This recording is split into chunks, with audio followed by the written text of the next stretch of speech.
کەم هەفتە هەیە جارێک بۆ دوو جار سەردانی بەنداوەکە نەکە.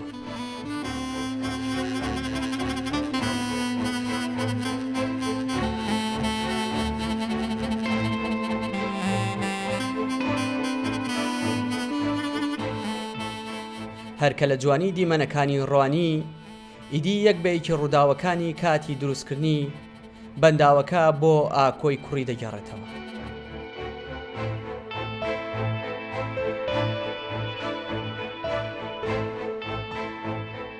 جگە لە وەستا فەرەجی تەختەبەست تەواوی ئەو وەستایانی کە کاریان لە دروستکردنی کردووە لە ژیاندا نەمابوون.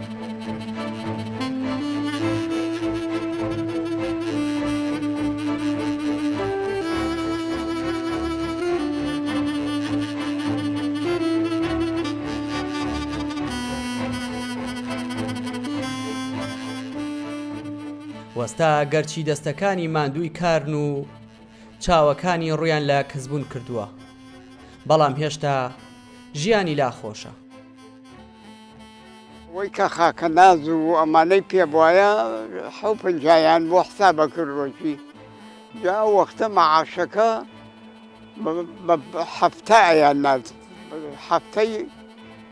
جارێک مەعاشیانە لە بەغاوە ئاها تەیارەیان هەموو بە تەیارەکە ئاها سوورێکی خوار بە سەد بەربەنیخانە و ئیتر لێرەوە ئەمریکیەکان چوون لەوێ پارەکان هێنا و تەوزیعی نەکرد بەسەر کرێکارەکانە.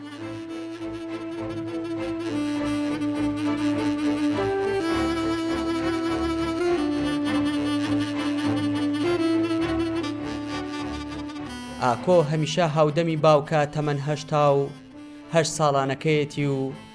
بەردەوام دەیگەڕێنێت تا دڵی خۆش بکات.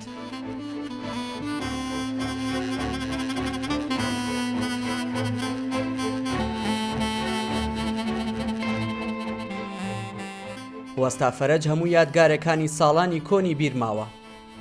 بۆیە ناو بەناوە بە سەرهاتێکی خۆش بۆ ئاکۆ دەگەڕێتەوە. وەستا بە گوتەی خۆی کاتێ لە بەنداوەکە کاری کردووە زۆر گرجوگۆڵ بووە و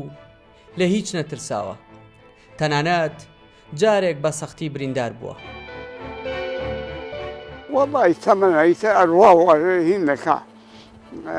ئەوەی بە خۆشی بڕوە ئەڕوا ئەوەیشی بە نەخۆشی بڕوە هەر ئەڕوا تەمەن بەس ئێمە زۆرترین تەمەنمان هەر بە ناخۆشی هەر لە عەدیەتا بووین کە لەم سەدەیە ئیتر ئیشمانە کرد ناڕەحەت بوو هین بوو وەڵی وەختی وا هەبوو کە ئەچووینە سەر ئەم پشتی قاڵبە و کرێن هەبوو هەڵیە بڕی ئیتر بە تەمای خۆمان نەیەبووین.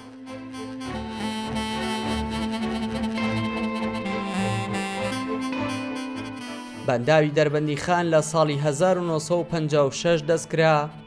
بە دروستکردنی.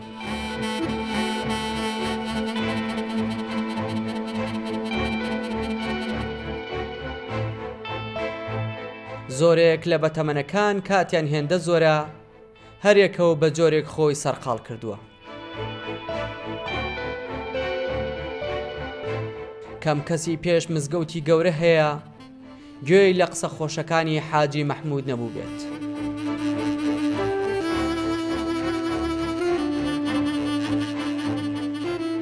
لە سوچێکدا دەنیشێت و لفکە و چەقۆ دەفرۆشێت.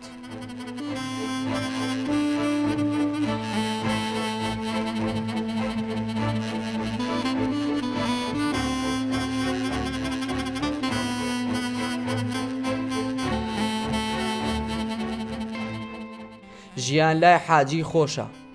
بەڵام بەو مەرجەی کەسەکان گیرفانیان پڕ بێ و لەشیان ساغ بێ.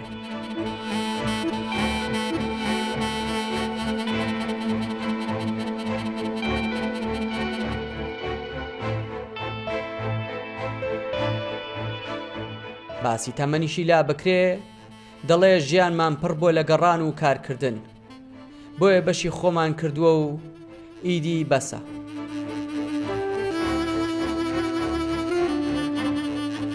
خۆش ئەگە خوارە هەم پێ بکە و پارێت ببێ و لە ماڵەوە لە مزگەوت دانیشی خۆش حاڵی بووی ئەبێ خوا سەروەتێکت با تێ و ئەوەی سەروەتی و لە مزگەوت ئاسە بە خۆی هەڵسروشکاوە نەک لێرە هەڵسروشێ ئەرێ وەڵا خۆش چۆن خۆش ئەی تۆ ئێستا گەنجی بۆیە مناڵ بە خێوەکەی پەروەردەکەی کەس بێنێ بۆ خۆی لە مزگەوتێکا بکەوی وەحەسی ئەی دەکە هەر بە پیری و بە گەنجی هەر ڕاکەی تامیشی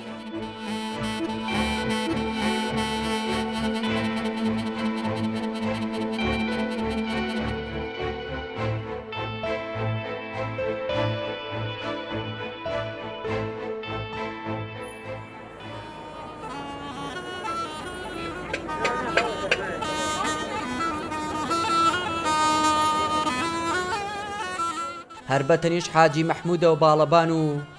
شمشاڵ بۆ ڕێبواران دەژەنێت.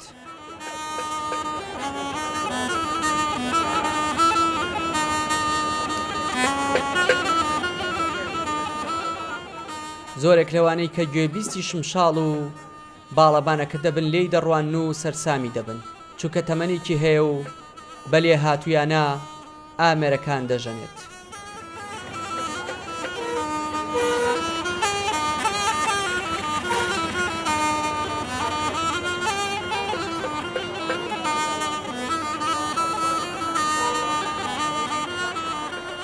مام نەجمەدین بە گێڕانەوەی خۆی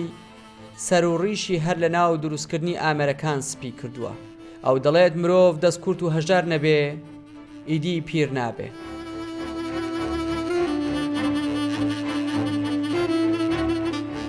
وەڵا جا تەمەنم تازە تەمەنمان ڕۆی زمانی گەنجێنی خۆشتر بوو لە ئێستا هەمووی نەخۆشیە بەدەست من و تۆ نییە تەمەن خوا دەیدا خوا دەیباتەوە چۆن برایەکەم ئیش و کارمان ڕۆژە تایوارەوە بەخوا جاری وا خوا دەزا لە بایدا زاری نافرۆشم دەڕۆمەوە ماڵە جاری وایەش باشە و جاری وایە خراپە و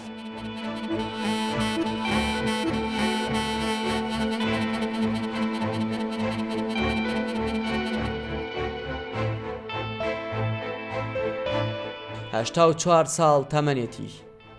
کەچی 71 ساڵە چاوەکانی بیناییان لەدەستداوە.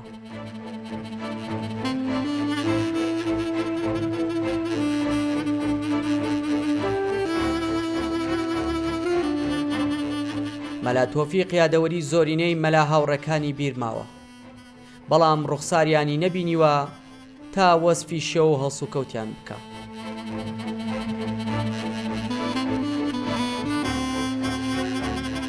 مەلا نابینایەکەی نەبۆتە ڕێگر لە کارەکانی ژیانی بۆیە ئارەزوو دەکات تەمەنی زیاتر بکە تا بتوانێت خزمەت بە مرۆڤایەتی بکە.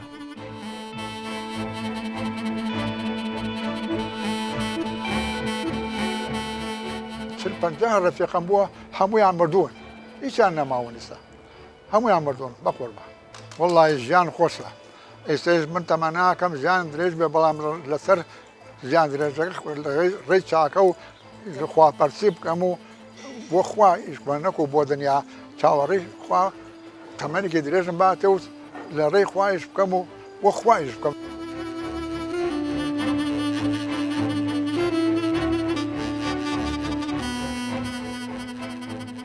تەمەن لای مەلا تەنها ژمارەیە بە بڕای ئەو هەموو کەس ئەتوانێت بە درێژایی تەمەنی خزمەت بکە گەر خۆی مەیلی لێبێت.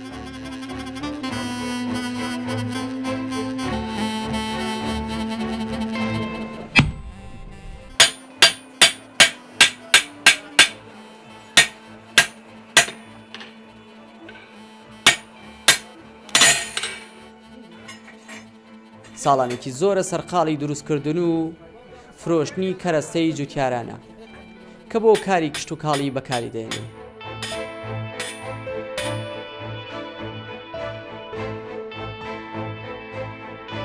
ژیانی ئەمڕۆ و ڕابردووی بەراورد بکە ئەمڕۆی پێخۆشترە بۆیە حەز دەکات دوو هێندەی تر تەمەن بکات.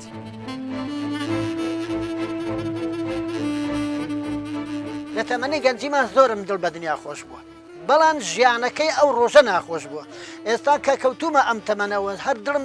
بە ژیان خۆشە حەزیش لە ژیانەکەم حەزەکەم کە ئێستا مەسەلا بڵین بۆ نمونە حەزەکەم ژیانی ئێستام خۆش بێ حەزەکەم ئێستا زیاتر هەوڵەدەم زیاتر دریشم بە دنیا خۆشە لەبەر ئەوەی وەزعی ئێستا لە تەمەنی منە ئەم وەزای ئێستان پێخۆشە بەس لە تەمەنی گەنجیمان وەزعەکەم هەموو ترس و ناخۆشی بوو.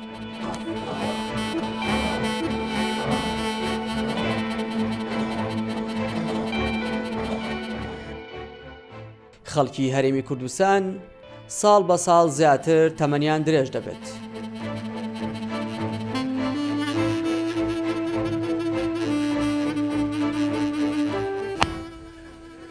بە گوێرەی ئاماری دەستەی ئاماری عێراق تێکڕای تەمەن بەم شێوەی لای خوارەوە دیاری کراوە. لەسەر ئاستی عێراق تێکڕای تەمەن 72 ساڵە. لە کۆی 19 پارێزگاکەی عێراق خەڵکی هەرێمی کوردستان زۆرترین تەمەن دەکەن و تێکڕای تەمەن بە 75 ساڵ دیاری کراوە.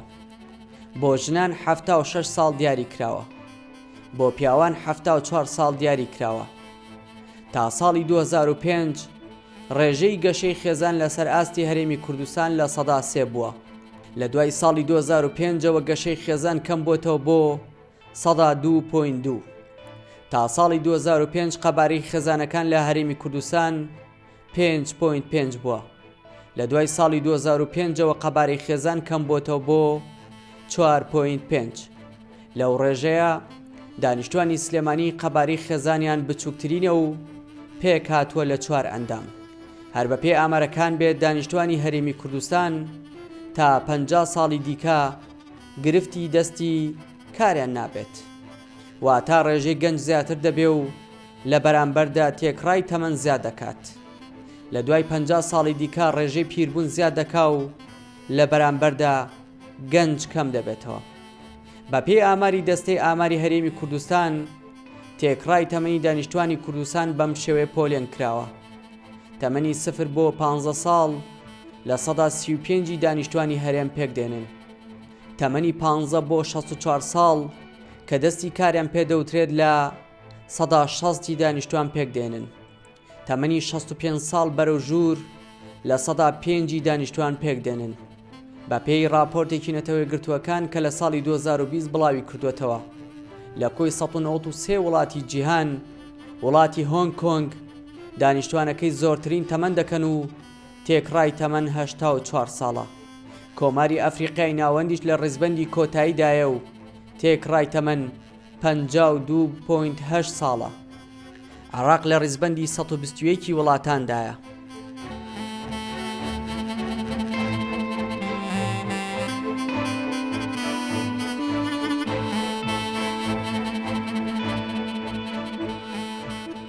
وەکار چییە لە هەرێمی کوردستان تێکڕای تەمەن زیادی کردووە بە بەراو لە چاو ساڵانی ڕابردوو؟ بەڵێ ڕاستە تێکڕای تەمەنمان زیادی کردەوە کە لە دایک بوونەوە تاکو مردن معدل تێکڕای تەمەنمانی 75 ساڵ لە هەرێمی کوردستان یعنی ئەوەندە تەمەنەکە ئەوەی تێبینیمان کردووە ژنان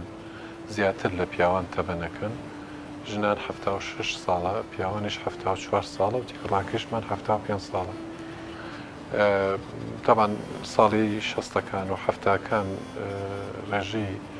تێکڕای تەمەنمان کەمتر بۆ زۆریانی گەیشتە 6 ساڵ. ڕاستە خەڵکانێکەیە تاکو 100 ساڵ تەمەنەکەن خەڵکیش هەیە لە 1 ساڵە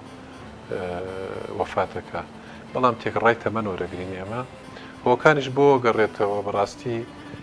ئاسی ڕۆشنبیری تەندروستی زۆر بەرز بووە لەلایەن دەوڵەت و لەلایەن دانیشتوانەوە گرنگیدانی زیاتر بە تەندروستی دانیشتوان لە ڕێگای خزمەتگوزاری تەندروستی کە لایەن دەستگا تەندروستیەکانمانە پێشکەش بە دانیشتوان ئەکرێت وەروە پێشکەوتنی زانست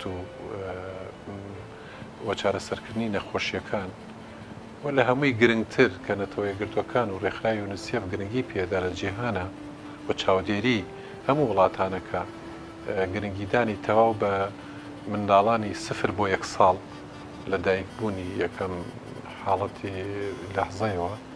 و 1 ساڵ بۆ 5 ساڵ تەمەن وەروها گرنگیدان بە تەندروستی دایکی مناڵان ئەوانەی کە مناڵیان نەبێت. باسی بە تەمەنەکان بکەین نەخۆشی لەناو ئەوانە چۆنە؟ زۆر باشترە ئێمە تەوقعەکەین کە ئێستا نزیکەی 280,000 بە تەمەنمان هەیە 65 ساڵە بەرەوژوور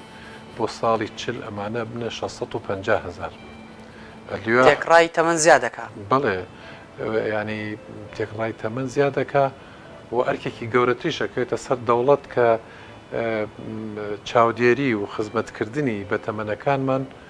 زیاترە بێ وەروەها ڕژەی گەشەی دانیشتوانمانیش کەمی کردووە لەبەرەوە سەیرەکەین ئێمە بۆ وڵاتێکی گەنج مەرحەلەی یەکەمە بینە وڵاتێکی گەنج تەمەن ینی وەسەتی عمریمان 28 ساڵ لە ساڵی 20 بۆ چل تەوقعەکەی نەبێتە 22 ساڵ ینی ببینە ملەتێکی گەنج و هەنگاو بە هەنگاو ئەچین بەرەو طبعاً دوای 50 ساڵی تر کە هەنگاو بۆ ئەوەندێکە بینە ملەتێکی بەتەمەن بۆ داهاتوو بەڵام تاکو 50 ساڵی تر ئێمە کێشەمان نابێت لەسەر لە دەستی کارە بەڵکو زیادیشە بن لەبەرەوەی کە مناڵ کەمە بێتەوە ئێستا کاڵێن ڕێژەی تەمەنمان لە کوردستانە 15 ساڵ و بەرەو خوار کە مناڵەکانن لە 135 دانیشتوانمانن تەمەنی 15 بۆ 64 ساڵ کە دەستی کارە لە 160 دانیشتوانمانن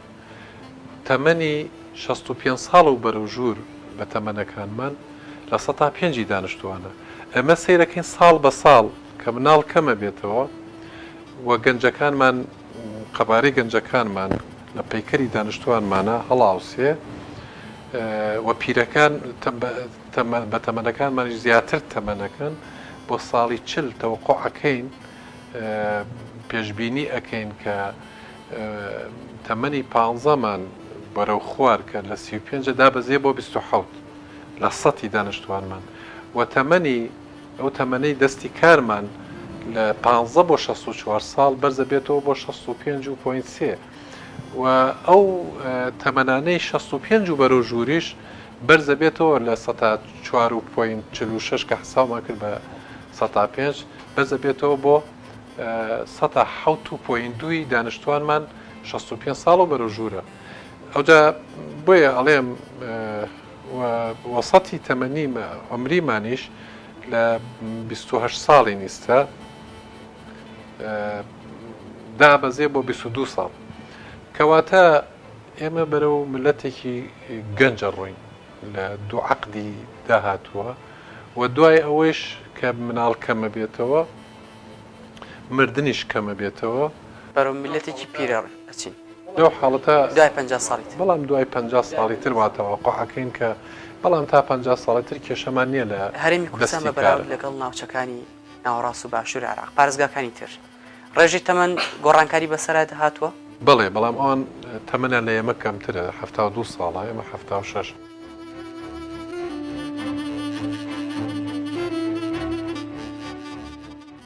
خۆراکێکێکە لەو فاکتەرانی کە کاریگەری زۆری لەسەر مرۆڤ هەیە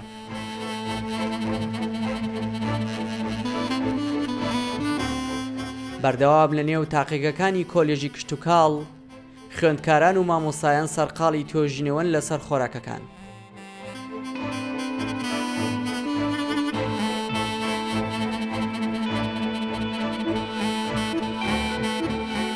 خۆراک تا چەند کاریگەری هەیە لەسەر تەمەنی مرۆڤەکان بەنسبەت خۆراکەوە کاریگەری ڕاستەوخۆ هەیە لەسەر ژیان و تەمەنی مرۆڤەکان و ئەتوانین بڵین خۆراک بە پێی فئەی عمری ینی با بڵین چینە جیاوازەکانی تەمەن هەر لە مناڵیەوە هەر لە تەمەنی هەرزەگار هەر لە تەمەنی با بڵین پێگەیشتوان یا خانمێکی دووگیان یا کەسانی بەتەمەن بۆ هەر یەکە کاریگەری و جیاوازی و با بڵین ینی خۆی هەیە ڕۆڵی خۆی هەیە مەسەلەن بۆ نمونە لە سەرەتاوە گەر لە مناڵێکەوە وەریبگری بۆ ئەوەی کە ژیانێکی تەندروستی هەبێەوە جستەیەکی باش و عەقڵێکی باشی هەبێ مەجموعەیە خۆراک و مەجموعەیەک ڕێنمایی و مەجموعەیەک پێداویستی هەیە ئەمە جیاوازە پاشان کە ئەم مناڵە گاتە تەمەنی هەرزەی و هەرزە تەمەنە بێت مەجموعەیە پێداویستی خۆی جیاوازی هەیە پاشان مەسەلەن بۆ نمونە کە لە پێگەیشتوان وردە هەتا گاتە کەسانی بەتەمەن لایانی وەرزشی تا چەند گرنگە بۆ تەمەنی مرۆڤەکان بەڵێ لایانی وەرزشی گرنگە و جوڵە زۆر گرنگە یعنی ئێستا گەرە و داتایانەی وڵاتانی متەقەدیم وەرگری وەکو ئەمریکا وەکوانە سێرەکەی حتا ئەو فیانەی کە گەیشتونەتە 70 ساڵەکانیش کەمترین کێشەی تەندروستیان ینی بەنسبەت تەندروستی وڵاتەوە بۆچی لەبەرەوەی کە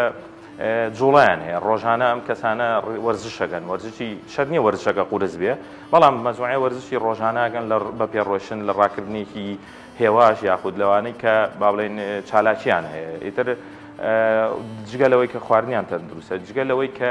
احتیمامیان بە ناحەی نەفسی و سایکۆلۆژی خۆیان ماسەلەن بۆ نمونە کاتەکانی دابەشەکە لایانی سایکۆلۆژی گرنگە زۆری گرنگە من حەزەکەم کەسی پسپۆر لەو وارە قسەکە بەڵامەوە زۆر گرنگە لایانی سایکۆلۆژی بۆ بەداخەوە لای ئێمە مەسەلەن کە کەسێک خاننشینە بێ یا کەسێکی بەتەمەند زۆر جار ئێهمالەکرێ یاخود زۆر جار وەکو چۆنەڵی نوع تەهمیشکردنێکی تیا ڕۆیە بەداخەوە یا زۆر جار ڕەنگە بێزاربوونێکیش لە بەعزێ شوێنە بەرامبەری دەرببڕێ کە نابێ وابێ چکە مڕاعاتێ بێ وەکو چۆنەڵێن خۆراکەکان ناوایە لەو تەمەنەشە ئێستا ئەگەر من ڕەتیکەمەوە هەردوو شتەکە بەیەکەوە کەسێکی بەتەمەند لە ئەگاتە سەر و 65 و هەفتا مەسەلەن هەمان ڕێژەی کە مناڵێکمان هەیە 6 ساڵ عینەن کەمیەت شیریان پێویستە بە هەمان عینەن نەمەتیش کە چۆن مناڵەکە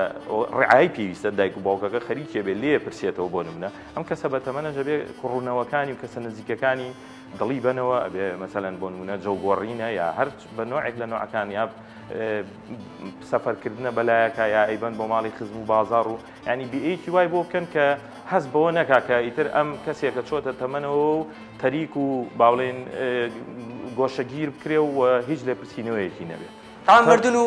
ژیان بەدەستی خوایە بەڵام چی بکرێ بۆ ئەوەی کە تەمەنی مرۆڤ درێژ بێت نی شەرویس ما بڵێن بەڵام مەزموعەیە کۆکار زۆر گرنگە تەسیری لەسەر ژیانی تەندروستەیە یەکێک لەوانە مۆزوعی خۆراکە یەکێکیان مۆزوعی وەرزشکردنە یەکێکی کە مۆزوعی بیئە و با بڵێن ئاو هەوا و کەشێکی ژینگەیەکی لە بار و پاکە و دووربوونە لە سترێس و لە قەلەقی و لە با بڵێنەوەی کە پێدرێ احتیاجاتی ئیجتیماعی دابین کراوێ لە هەمووشی گرنگتر بعضێکی کە هۆکارەکان علاقی بە جیناتەوە هەیە بەڵام ئەوەی کە زۆر گرنگە مەسەلەن ئێستا گەر سێریە و داتایانە بکەیت کە لە بابڵین لە وڵاتان دەرەچێومانە یعنی معدلاتی عمر تا ڕادەیەکی باش ینی بەرەو بەرز بوونەوە ڕۆ ئەمە دەرخەریەوەیە کە خەڵکەکە